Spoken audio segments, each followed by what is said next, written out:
ഞാൻ ഒരു കഥ പറയട്ടെ. ഹൃദയം തൊടുന്ന ഒരമ്മയുടെയും മകളുടെയും കഥ.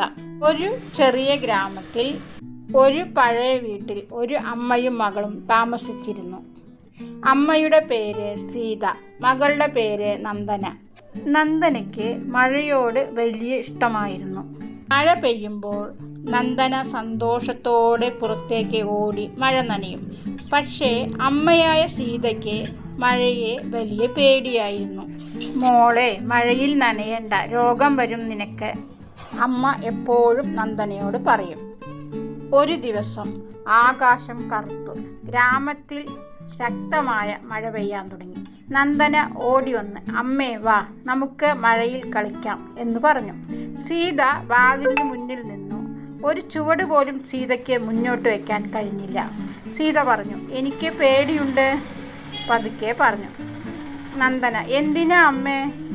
സീതയുടെ കണ്ണുകൾ നനഞ്ഞൊഴുകി. ഞാൻ ചെറിയ കുട്ടിയായിരുന്നപ്പോൾ ഒരു മഴക്കാലത്താണ് എൻ്റെ അമ്മയെ എനിക്ക് നഷ്ടമായത്. നന്ദന ശാന്തമായി അമ്മയുടെ കൈ പിടിച്ചു. അമ്മേ, ഞാൻ ഇവിടെ ഉണ്ടല്ലോ, അവൾ മൃദുവായി പറഞ്ഞു. അന്ന് ആദ്യമായി സീത മഴയിൽ കാൽ വെച്ചു. മഴത്തുള്ളികൾ അവളുടെ കണ്ണീരുമായി ചേർന്നു. നന്ദന ചിരിച്ചുകൊണ്ട് അമ്മയെ ചുറ്റി ഓടി. ഇനി മഴയെ പേടിക്കേണ്ട അമ്മേ, അവൾ പറഞ്ഞു. സീത മകളെ ചേർത്ത് പിടിച്ചു.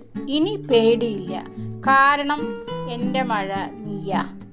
ചിലപ്പോൾ കുട്ടികളുടെ ഒരു വാക്ക് മതി മാതാപിതാക്കളുടെ മുറിവുകൾ മാറ്റാൻ. ഓക്കെ, ബൈ, വീണ്ടും കാണാം.